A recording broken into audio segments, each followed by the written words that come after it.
Hey everyone, welcome to Chat with Sandy and Karen. I'm Karen Jackson and my co-host is Sandy Bansal. Sandy, and I are so happy to welcome our friend Mr.G back for a second time. He's talking about pivoting and just adjusting to what life brings us, and really happy to have you, Carlos. Welcome. Thank you so much for having me. I am Mr. G, and I am a Google for Education certified trainer and innovator. And an exciting development from the last time I was here is that I started working on my Master's of Educational Technology. Yes. So instead of Mr. G, I'm looking forward to earn the title of Master G. Oh, yes. Absolutely. That's a rocking title right there. Like it. That's neat. So what are your first classes that you have to take? My first one was, I don't remember the title. I just remember the projects. But actually, I have the title right here. It's called Instructional Technology. Oh, well, simple title. Okay. Yeah. So that's the first one that I took. And some of them are going to be dealing with psychology and all that good stuff. Oh, I like that. That's good. That's really important, too, to get the background. And a lot of people don't like studying the theory of things, but I think it's important to know where the origins of what's happening now, how we got here by looking at how things were invented. And then, you can kind of see if you need to change things. I enjoy that kind of stuff. Well, That's great. Congrats. Thank you. And I know that's a challenge when you are a parent and you've got kids and you still need to prioritize. So I'm sure you have support, and kudos to your whole family, because this is an adventure for the whole family. Well, both me and my wife are going through it at the same time. Oh, wow. Partners crime. Yeah. Yes. So it's ed tech. I know ed tech. So it'll be, I've noticed that one of the main things that in order to get a job in education is that if you don't have the title, even if you have the knowledge, it doesn't, they won't hire you. So that's why I took that step. Yeah.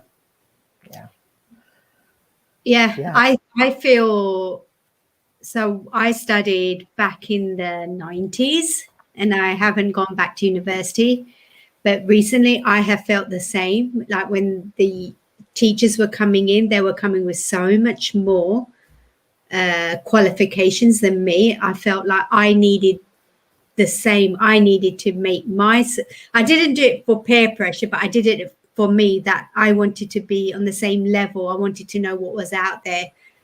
Right. What made them more recruitable than me as well.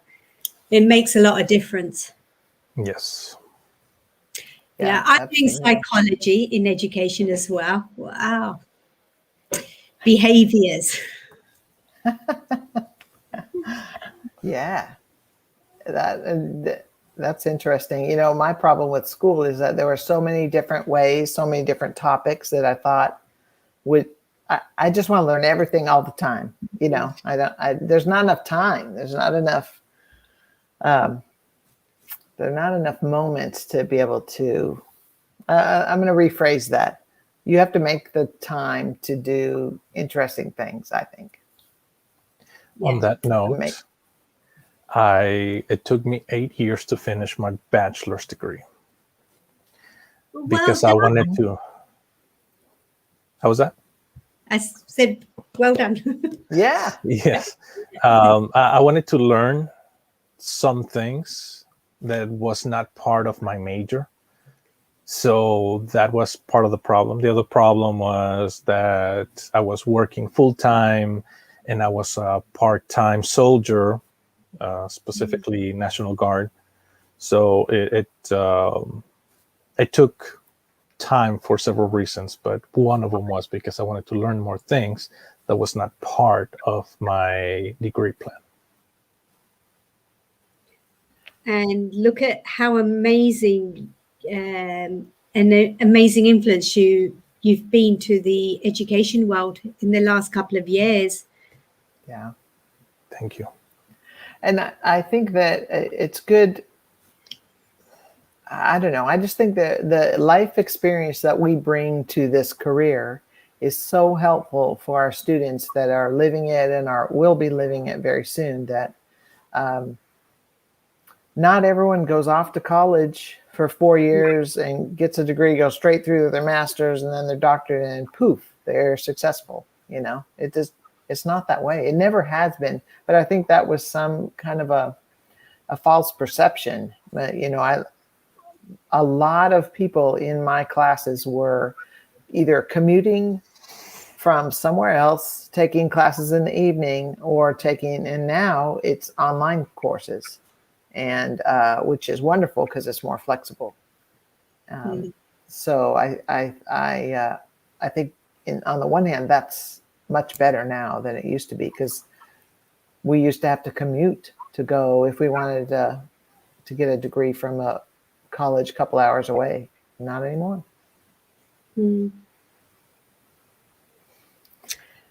So our title today is Pivoting Your Project. And last time you were on, Carlos, you were talking about gamifying some of the real life skills for students. And so what's an update? How about an update on that? Okay, so last time you told me that hopefully I would have some good news, right? Yeah. Well, I have to say that he won second place. So yes, good news, definitely. Okay. All right. Well, there's no problem with second place. Still a place.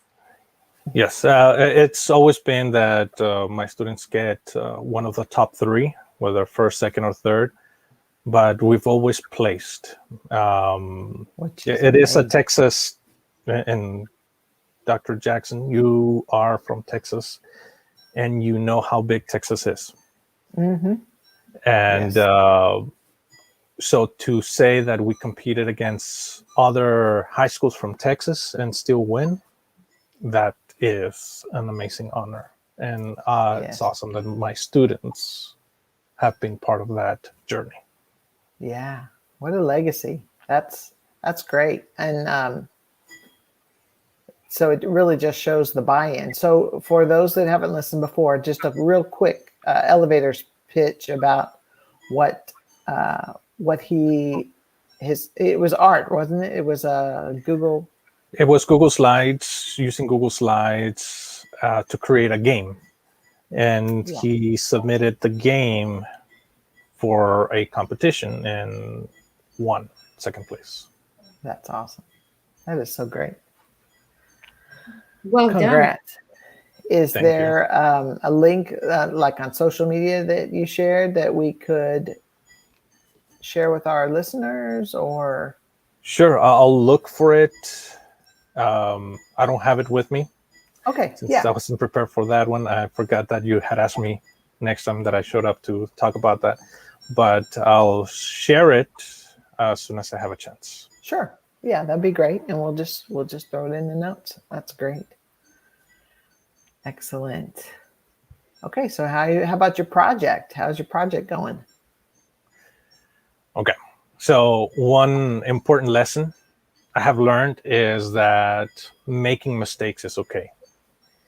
A pivot in life and innovation may just be what you need. A perfect example is Dr. Jackson. That's true. That's true. and I don't want to make this about me, but I'm just going to drop a little message here. When I retired in 2019, I knew that there was going to be something else, but I needed to appreciate, give some time and reflect on what I wanted to do next, because I never ever wanted to retire and just sit in a recliner the rest of my life. That's just not me. But I knew there was something else. I just didn't know what. So I kept up my studies. I kept going to, it was COVID. It came right along. So I did webinars and all kinds of things that helped me to understand where I was mentally and the skill set I had, and to think about, well, what did I want to do? Now I could do things by choice and because I wanted to, and things that were exciting. And so much discussion with my husband. I thought, well, I'm going to start looking for another job.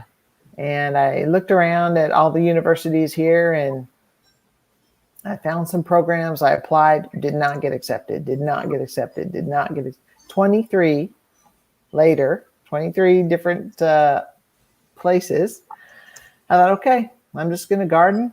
I'm going to travel a little bit here and there. And then I found out there was an opening at Sandy School in Sweden. So I thought, well, what is it? Well, it's computer science, which is what the last 6-7 years I'd been interested in and working with and learning and teaching.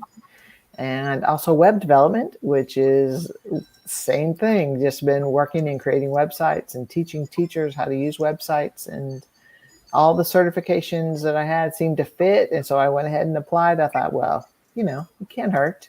You got to do something, right? Well, I got the job. So starting August 2nd, I'll be teaching in Sweden. Yay! Very excited. So that's the long and the short of it. It's a pivot. I mean, you think you know what you're going to do, but it doesn't always happen that way. And so, you just got to be prepared for whatever happens. That's awesome. Yeah. So we're going to have to rename this podcast. Season 2 is going to be very different. So yay, that'll be good. We'll teach you some Swedish, Carlos, next time you're on. I think that's happening. Yeah, you'll have to come on the other side, after the change. So, Carlos, tell us about where you said it was an experience pivoting your project. Tell us what happened. Okay, yeah. So similar to Dr. Jackson, I enjoy being a teacher. However, I think I can have a better impact in students' lives by becoming an educational technologist. Similarly, in my Innovator Academy, I had a great idea. I just didn't know how to bring it to completion. That doesn't mean that I gave up on that idea, but I had another issue that came up. Teachers wanted to format text in Google Forms, so I brought this idea to Andrew Caffrey, who approved it. So I pivoted in my Innovator project, and I have finished. Woo! That's great. Yes. So formatting text in Google Forms. Yes. Which is one of the new features out in Forms, I believe, as well. No, that's the thing. Oh. So this is, let me talk about what I created, which is a Chrome extension that allows you to emphasize text where text is not allowed to be formatted, but Unicode text is allowed. And this, with any new system, Unicode is usually allowed. There may be some old systems which may not work, but for the purposes of my project, it works great. And we can find this in the Chrome extension store. Yes. But let me start by showing you on Twitter. Yeah. Okay. Okay, so let me present.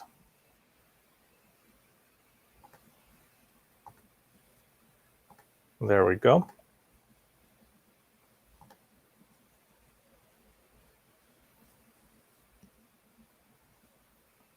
Okay, so here we are, and I already started typing my message on Twitter, and I already have this installed, this Chrome extension installed.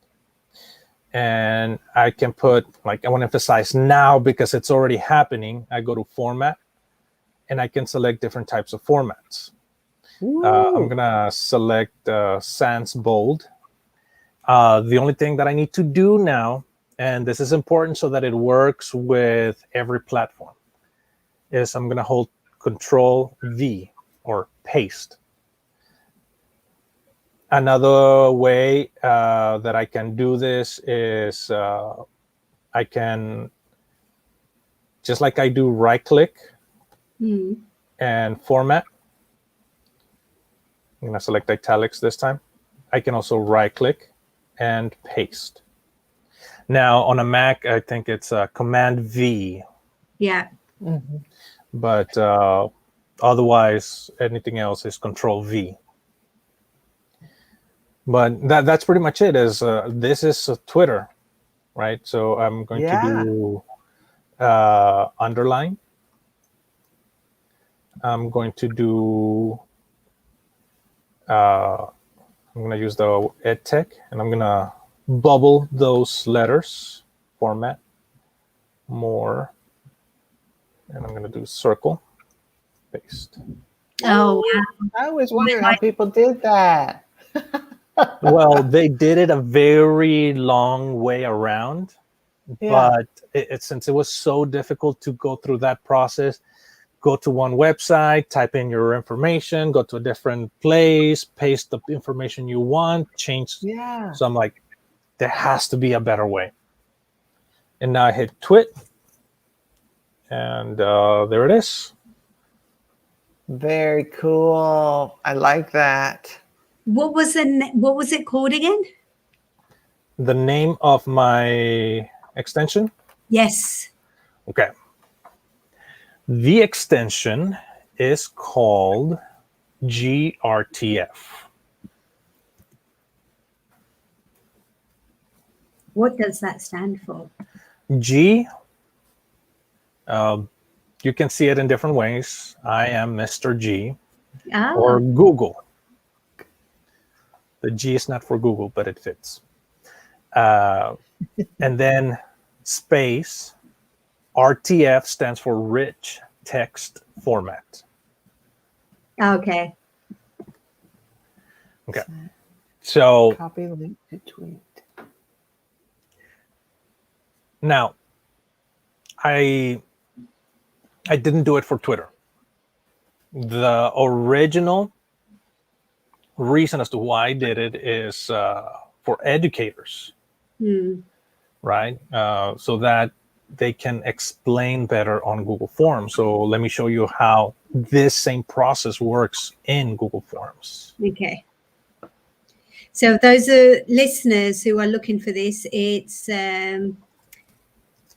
Carlos is just showing us how the Chrome extension GRTF works in Forms and earlier in Twitter. Yeah. Right. All right, so something simple. Here's some sample text.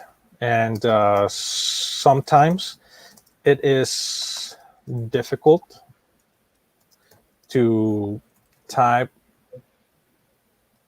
a lot of info. So you have to separate it or emphasize. Right click, spell check. Size.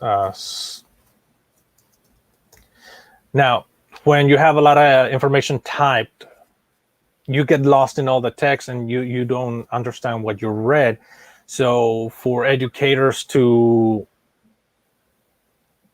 help students read, and this is one of my, I'm sure you've seen me talk about reading before, that sometimes it's difficult for me to read, and I need to focus on specific keywords to understand the text. So I want to emphasize the word example, same thing. But this time, I'm going to emphasize it using something called wide. Wide text makes it easier for those that have problems with reading. And one of the reasons to why I really love the Lexend font is because it gives various, and I forget the term here. I think it starts with a K, but the different Kerning? width, kerning, thank you. So it gives different kerning for depending on your level of reading. Not that you're a better reader, it's just how difficult it is for you to read. So that's one of, because Google Forms does not have a way to choose fonts yet. This is one good way of using it. Eventually, actually, I'm not sure, that's one of the updates that are coming up, that more fonts will be available. So not yet in my case. So, but you still want to emphasize specific keywords, not the whole thing. Mm-hmm. So I'm gonna emphasize sometimes, and it's just the same thing. I'm gonna give it some fancy text right there. So there's the word sometimes.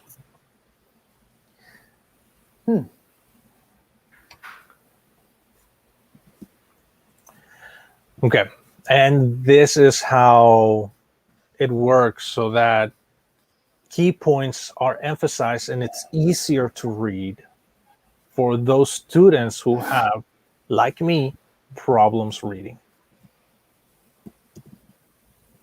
Awesome.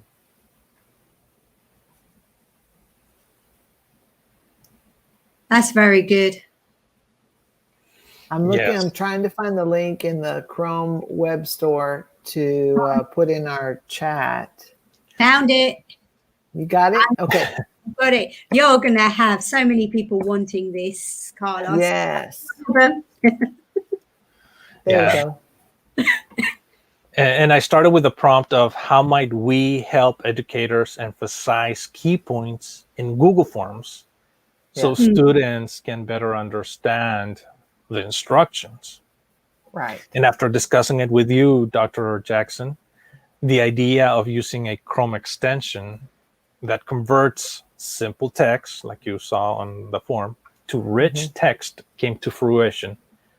And now That's educators can create better instructions.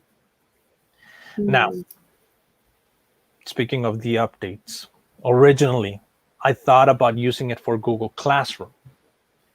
But Google Classroom already has that update where you can change the formatting. But that update did not come to Google Forms, at least not yet.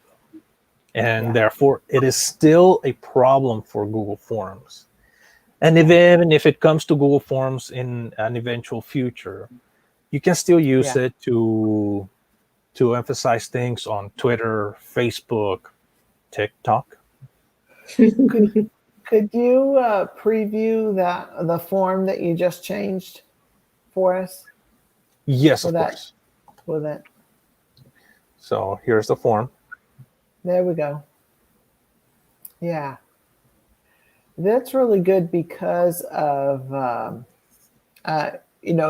we provide modifications for people with dyslexia and things like that. And it just makes it easier to see. So now, is that something where you can adjust the size of the font too? That is limited to Google Forms. Okay. But a simple fix would be, again, I'm not sure what the keyboard shortcut on a Mac is, but using Control equal or Control plus zooms in, Yeah, that's good. and Control 0 back to normal. Yeah, that's good for readers to know that. I was going to say it's the same. Instead of using Control on a Mac, it's Command. Command plus? Yeah. Okay. Excellent. That's good to know. Awesome. Thank you. So what's the process? How did you go about getting a Chrome extension made? Okay. So as you may know, I have a BS degree in computer science. I haven't used my Bachelor's of Science degree in the longest time because I started teaching other things other than computer science. So I had to go back and reteach myself how to code. That wasn't so much the difficult part, but the exact code that I was allowed to use to create a Chrome extension. And Google does provide you with an example to start playing with to create your own example. So I started looking at that example and trying to figure out, okay, what changes can I make to this example so that I can add the code that I want. I tried different code that did not work at all. So needless to say that I failed over and over and over. And the frustration that came through that, it was just, I want to stop and quit. I asked for help, and actually, no, I didn't ask for help until I came to a specific point in my project. But I did a lot of research, which is similar to asking for help, because a lot of other people have asked for help already. And places like Stack Overflow, where there's a lot of examples. So I look at their examples and think, how can I apply their code to what I need? So there was modifications that I had to do based on their code, and so that it would fit this. And then there was some repetitive code that I couldn't, how can I explain? I couldn't figure out how to code that was so repetitive because of how specific this character needs to change in this specific way. This other character needs to change in this other specific way. Yeah. That was very repetitive, and I couldn't figure out how to code that in a loop, for example, that it would automatically process all that code. So what I did is I used Google Forms to create the code for me. Excuse me, not Google Forms, Google Sheets. Excuse me. I use Google Sheets. Yeah. I use Google Sheets to change or create the code for me. So I said, combine this code with this character, and the output should be this. And then at the end, it created the code on the side. So I just copied all that whole column and pasted it in the code. And there you go. Yeah. Well, that's also the beauty of Sheets, is that it does repetitive mathematical calculations to infinity. That's why I love a spreadsheet, because it does those repetitions. That's awesome. So I couldn't figure it out using the code in to create the Chrome extension, but I used Google Sheets to create the repetition and I just copy paste. Cool. That's amazing. It's going to be very popular in the teaching world. And I think even when, not just in the education, I think in the private sector as well, when companies want to emphasize on certain words or being able to make sure all their readers can read, and knowing that there is this extension out there, it's going to be so good for them to use. Thank you. Yeah. So we monetize it, and you can give us a percentage. I am monetizing it, but not the way you would expect. I'm just saying, buy me a coffee.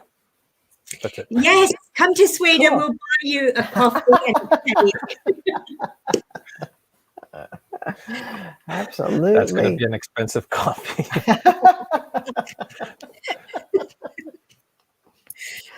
Truth. That's great. It is still a work in progress. However, the goal is for teachers to be able to properly explain. Yeah. Have you gotten any feedback yet? Okay, well, let's go to the Chrome Web Store. Yeah. Let's do it. Okay. So it's GSpace RTF. Wonder if my name works. Carlos Garza. Nope. Okay. So I'll just go with GRTF. GSpace RTF. Okay. There it is. And yeah, GRTF, plain to rich text. So if you want to get involved with this and help me out, one is start using it, which is 80 users so far. Which is fantastic. When did you launch this app? What was it? 2 months ago? Just about 2 months ago. Brilliant. Yeah. Yeah. And so here are the reviews. I'm going to skip mine because that one doesn't count. But works great on all platforms. I tried it on. Okay. This is awesome. Great tool. And there's others. If you're not using Gmail to comment on these, chances are that your comment is not going to show. But another way to get involved is not just use it, but give me a rating. And like they tell you at car dealerships or any other place where they are looking for ratings, is anything less than a 5 is a failure. But if you do have a problem with it, or you see a way that you can help me with this, there's always this contact developer section, and here is my address as well. So feel free to contact me. Let me know. Again, this is something that I just tried, and it was the only way that it would work, is the way I made it. Others have tried to recreate what I did without using the Control-V to paste, and it only works in one place, and that's it. It doesn't work everywhere. So to make it work everywhere, I had to do it this way. If somebody can figure out how to make it work everywhere, then that would be awesome.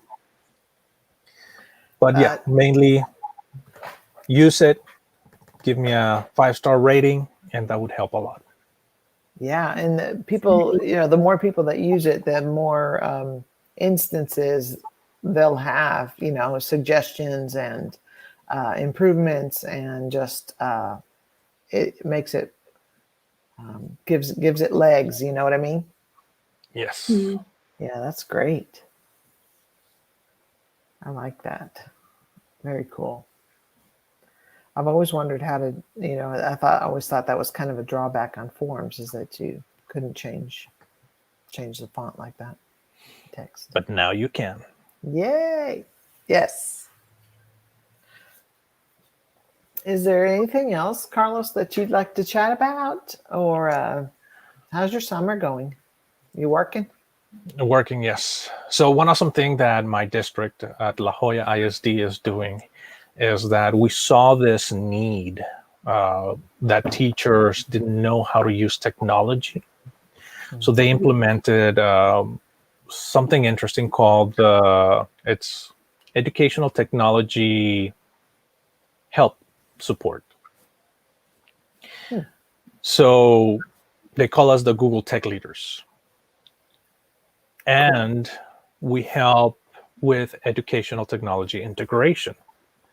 It's mainly because we use Google Meet and Google Classroom for our classes. That's why it's the Google Tech Leaders. But it's anything that can be integrated in education to teach a class. And I thought that was something awesome that our district did, and I am part of that group.